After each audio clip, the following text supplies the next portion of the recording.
This is Deshaun Hamilton, wide receiver for the Denver Broncos, and you're listening to LCC Network.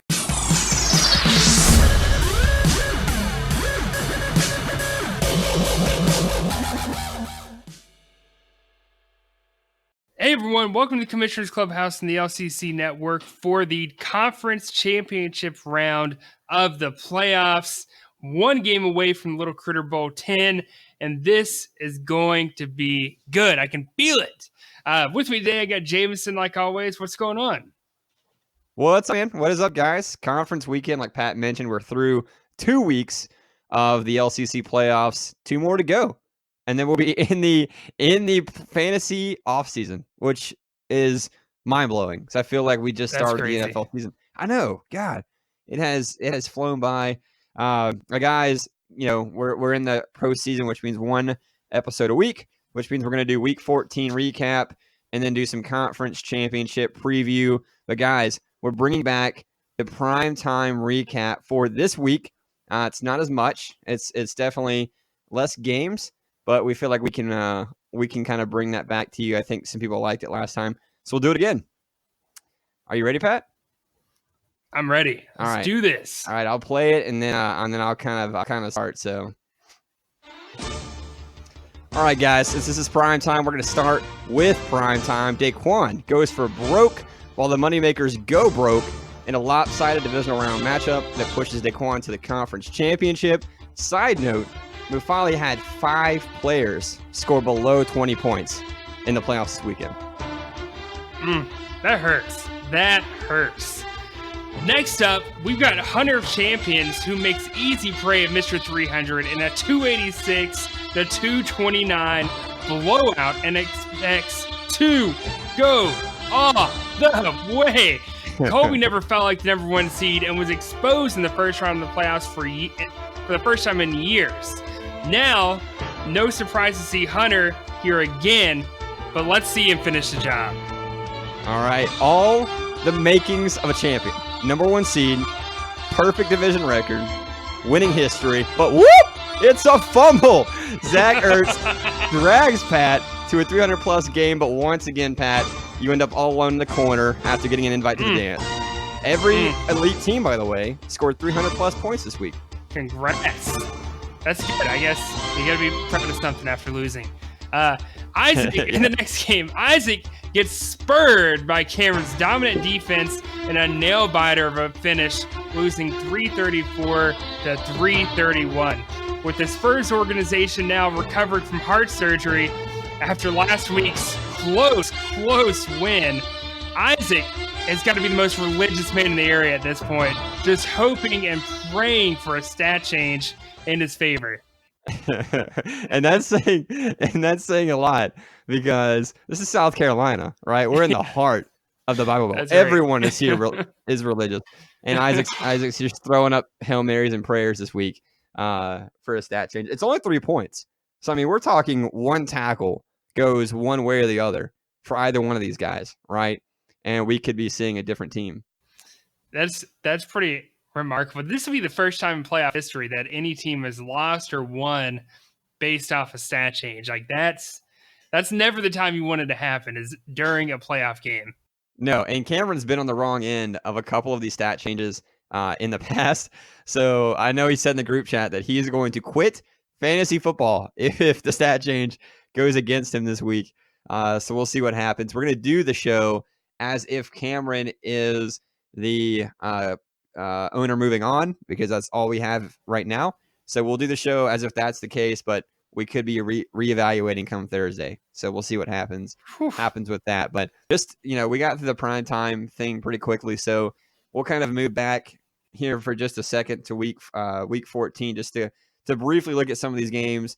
Mufali's been pretty strong all year. I mean, I know we predicted Daquan to win this game, but Daquan beat him by 91 points, which we were not expecting. We were not expecting that. No, not that. that type of game. I was looking through Mufali's team. I mentioned in the prime time, he had 5 players, so half of his team score less than 20 points this week, including one Devin Bush,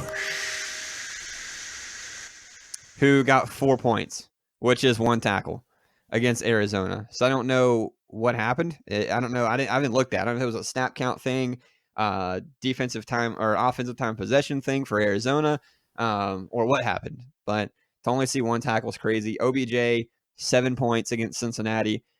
It's been a wasted year for him. And then Roquan Smith got hurt, unfortunately, only putting up 6 points against Dallas in the Thursday night game before the injury. So we finally definitely kind of fell in hard times, but that was a blowout.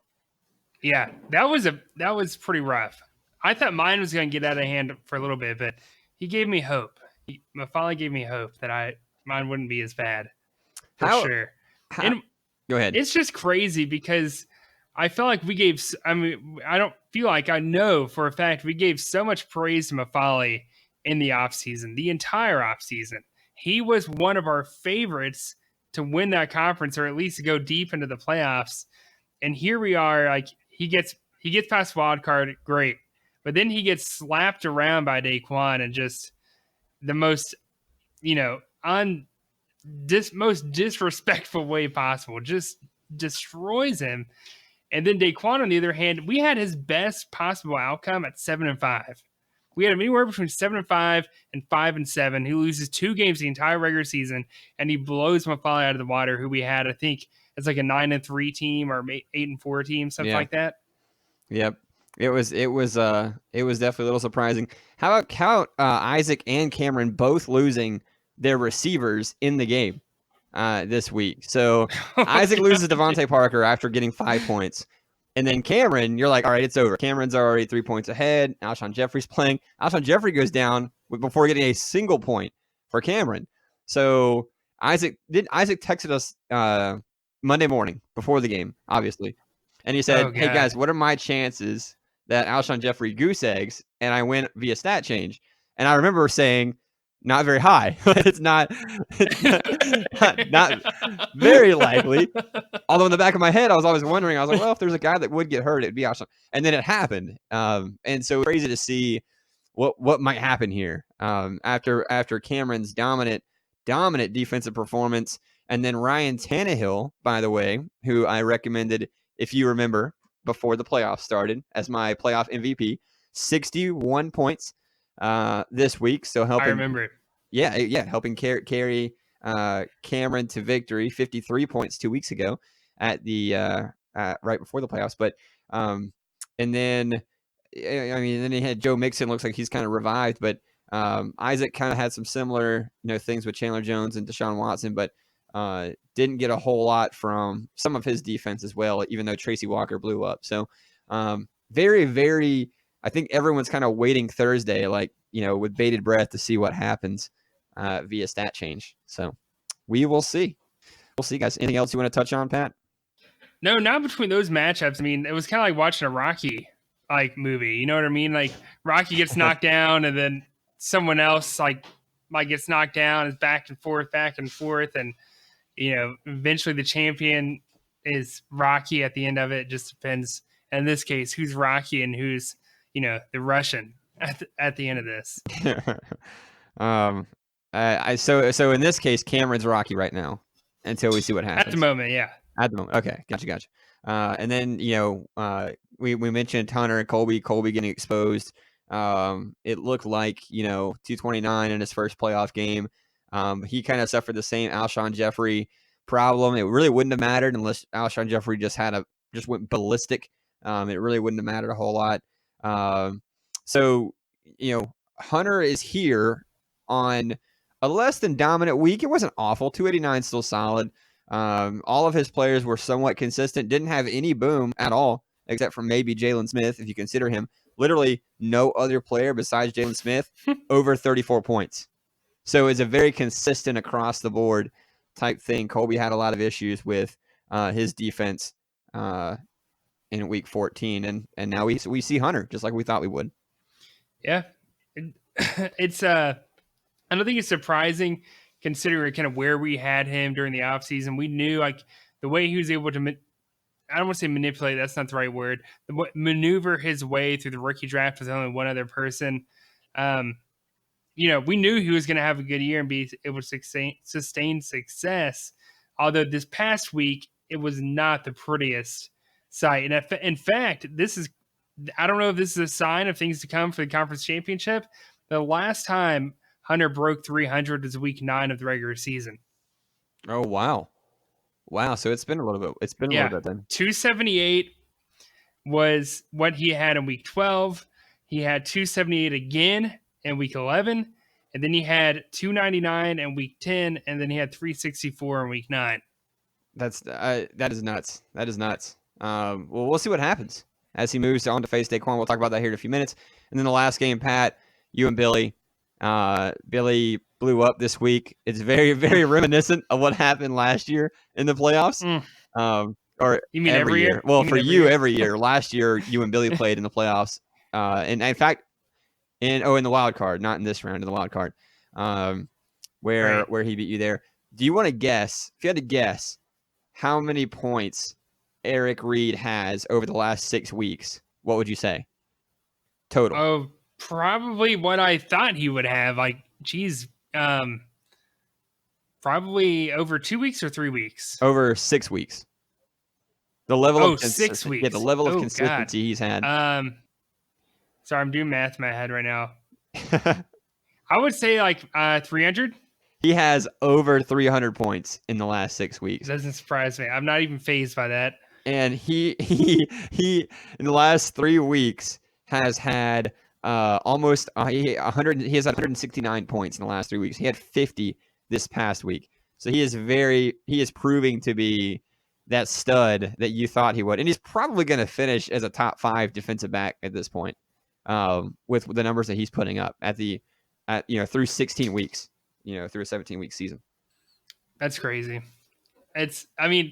Kudos to Billy. I mean, obviously he had a great week. I ended up having a good week despite what I thought I was going to end with, despite Cameron Jordan and Joe Schobert just ruining my year.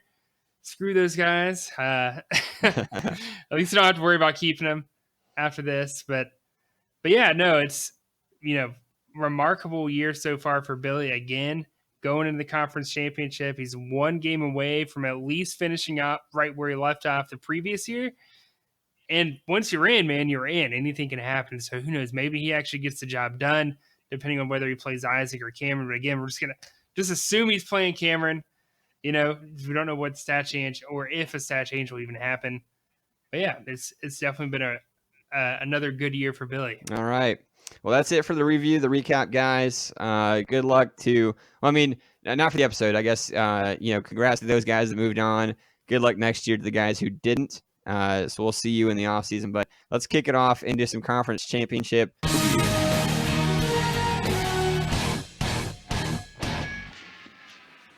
All right, guys, we'll start here with the top shot is Hunter versus Daquan. Hunter the 3 seed, Daquan the 2 seed.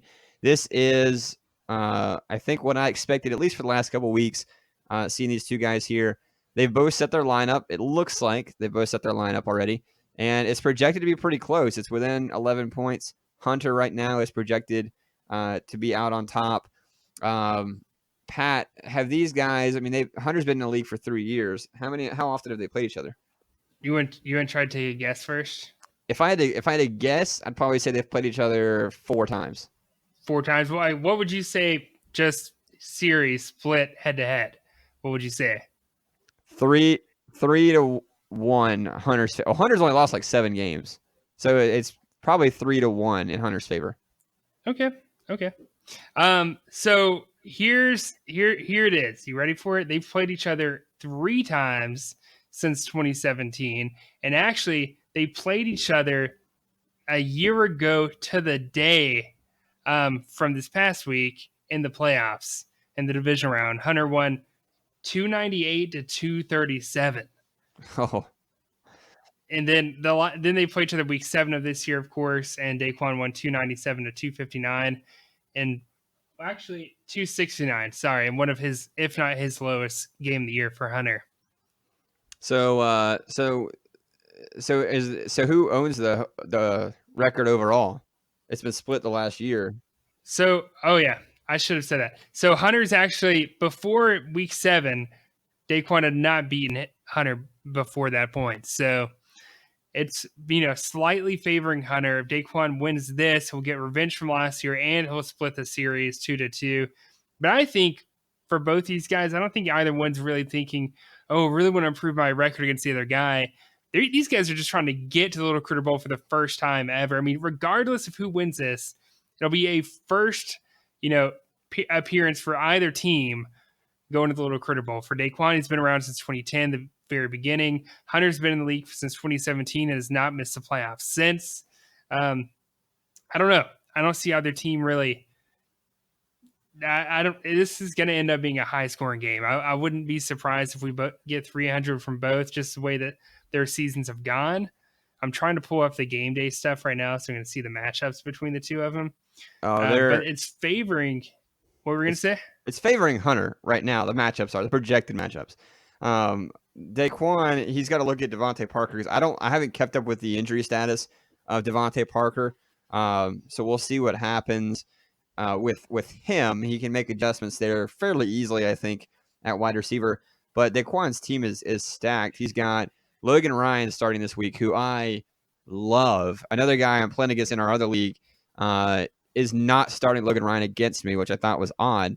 But I'm not going to say anything to him in hopes that he does not change his lineup. So Jordan Hicks, I love Bobby Wagner, DJ Eric Henry should have a huge game. Another one I'm playing in our other league, unfortunately. Nick Chubb, Arizona, and then of course Ryan Tannehill, my guy, my fantasy MVP against Houston. I really, really like a lot of Daquan's matchups. Hunter's got some really good ones too.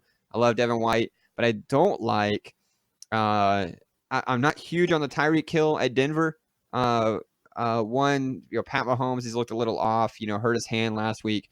Mark Ingram against the Jets. The Jets have a surprisingly stout run defense. And so I'm kind of wondering, Lamar Jackson, dealing with the quad injury, how much they're going to feed Ingram versus throw versus, go other areas. So we'll see. And then Jared Goff against Dallas. The Rams have been better the last couple of weeks, but I don't love that matchup like I did against when Jared Goff plays the Cardinals or the Bengals this season. So I mean, if I had to pick just based on what I'm seeing so far, I'm going to finally stray away from Hunter, my picks for Hunter, and I'm gonna pick Daquan in a very close one this week. I'm gonna go with Daquan too, and one of the reasons Hunter at the moment. I mean, obviously our lineups could and probably will change over the next couple of days, but he's got Devin White playing against Detroit, and I know that doesn't sound like a significant difference. But, dude, the Detroit Lions are like the death sentence of any IDP linebacker. Like, I'm not interested. The offense is so vanilla. You're not going to get any kind of consistent points from a linebacker in that week unless they get some kind of, forced fumble, pick, something like that. I don't know, man. I'm not really feeling it. I know that his stats have been great since week 11. He had 46 and 42, then 54, and then 28 against the Colts. All of those offenses, though, maybe minus Jacksonville, were pretty stellar. And the Lions they don't have that offense this season for obvious reasons with injuries. I don't know. That may be a difference maker if he does keep Devin White in there, especially when you look at a team like Daquan, who has a pretty good squad that could potentially, end up beating Hunter in this game. I'm actually okay with the Devin White just because of what you reflected on with his recent performance and whatnot. It's just some of the offensive players for Hunter that I think I'm a little concerned about, I guess. So we'll see. So are you expecting it to still be a close game? No, I think it's definitely going to be a close game. I think it's going to be so close as the difference maker might be the flex player position. That's why I kind of indicated a Devin White. The way I look at it, you get Devin White versus a guy like Nick Chubb or Derrick Henry. And I think either one of those guys could end up having a good game. Nick Chubb is going to go off against Arizona. We've seen running backs do it before. And then you have Derrick Henry, who's going against Houston Texans. You don't have, the most stellar defense this year. I could see it. Like I said, that might be a difference maker in the flex position. All right. Well, we'll move along so if we're both on Daquan this week. Yep. So we'll go ahead and if you want to crown them, then crown her. Okay, go ahead and crown him. Other game here, we got in the Elite 12, we got Cameron at the moment versus Billy. Cameron, the 2 seed, Billy, the 6 seed. Again, the projections are very close, projecting Cameron at 275, Billy at 268. Obviously, Billy's been here before. He was in the conference championship last year at this time. Cameron, having missed the playoffs last year, is here for the first time in a while, I believe. I can't remember him making it to this position since I've been in the league, which is the last 7 years. So he's here, wanting to, show everybody that he, belongs to be here, deserves to be here, belongs to be here. Saw him in the group chat, getting very vocal the other night about what he thinks of our assessment sometimes, which is fine. But he's also starting Ryan Tannehill. I love him. I don't know about some of the positions here. Obviously, I like Jalen Smith, Harrison Smith, Jordan Hicks. I think his defense is stellar. Buda Baker. I'm a little concerned with his offense, like I am with Hunter. Curtis Samuel, Joe Mixon against the Patriots. I know Joe Mixon's been solid, but I'm out. I don't want any of the. I don't want anyone against the Patriots defense, especially if they're a Bengal. And I don't really wouldn't want Curtis Samuel. He's been real boomer bust or hit or miss. So we'll see. I think if this game goes one way, I think it could be because of the offense. Speaking of offense, I don't think Billy's got fantastic matchups this week. Aaron Rodgers against Chicago. Luckily, it's in Green Bay, so that should help a little bit. Devontae Adams, obviously, against Chicago. I think that's going to be tough. Amari Cooper, I can't trust him. I've got him in our other league. I hate him. I love him. He's very roller coastery. I don't know if he's healthy, but he is at home. But it's Jalen Ramsey. It's just so, I don't know.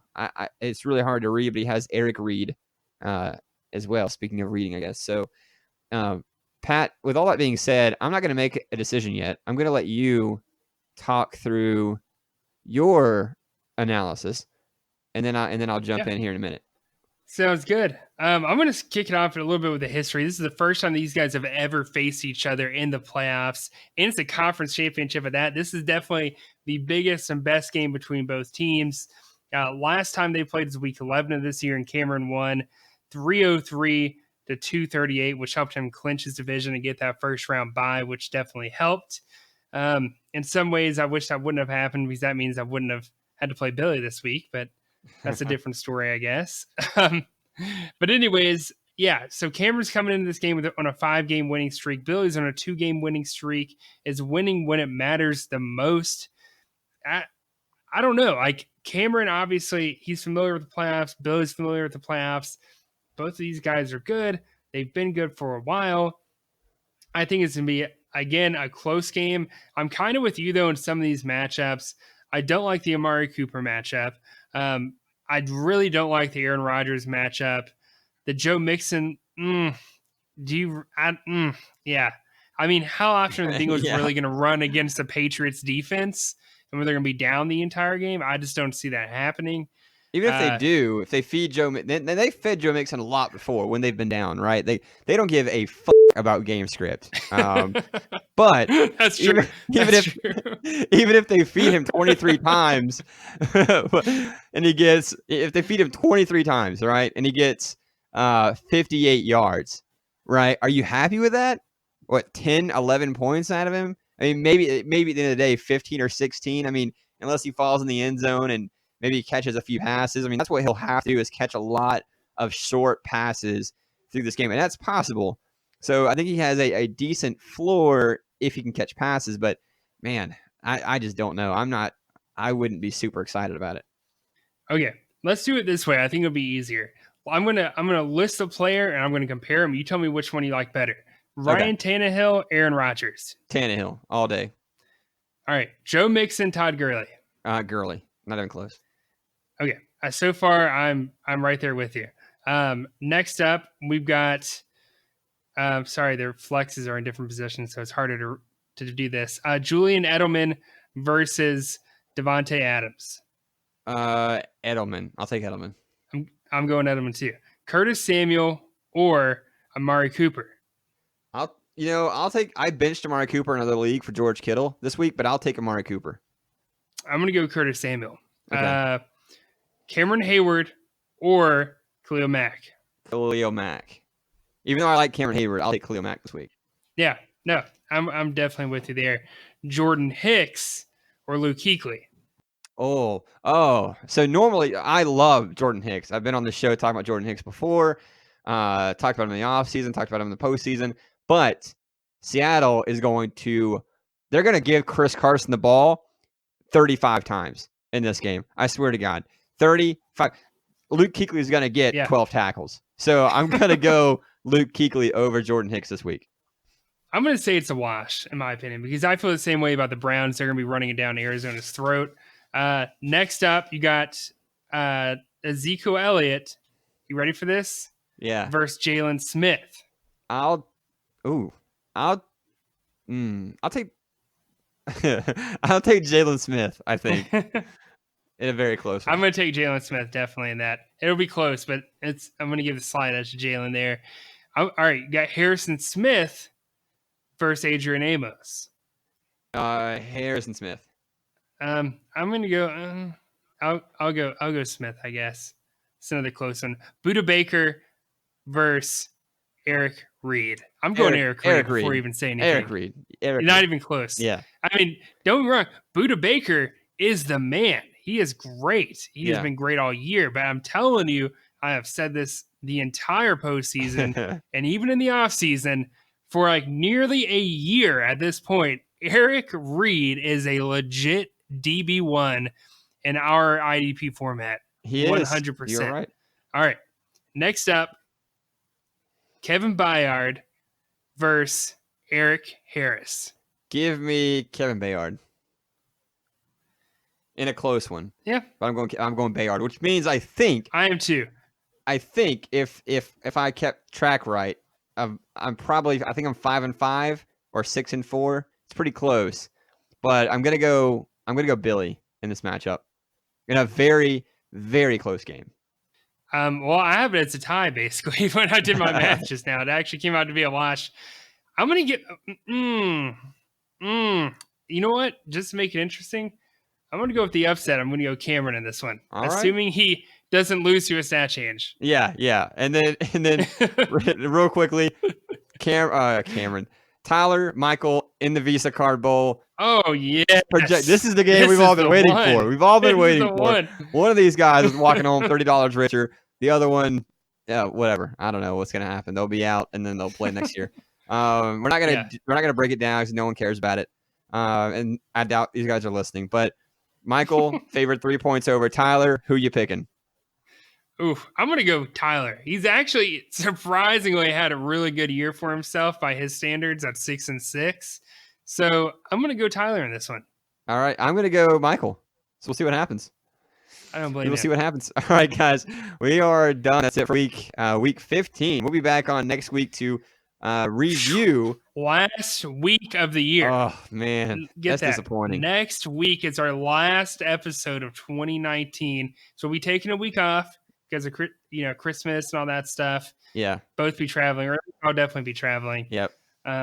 We'll be back on for 2020. Yeah, we will not be podcasting the last week of December, so we can enjoy time with our family. I know I spend enough time away from my wife doing this podcast, so I'm sure she'd like to have me back for a little bit. but you'll be traveling. You'll actually be here. We'll be going to the Panthers game in late December. That'll be a lot of fun with Cameron and John. Kicked. Oh, we'll get our ass kicked, but we'll have a lot of fun getting our ass kicked. It'll be fun.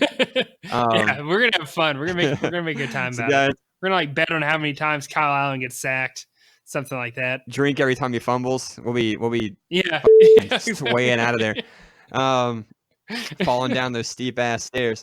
All right, guys, that is it for week 12. Week 15 recap. We'll see you next week to recap the conference championship games and to preview the championship game. Patrick, we are done. We'll see you next week, guys. See ya.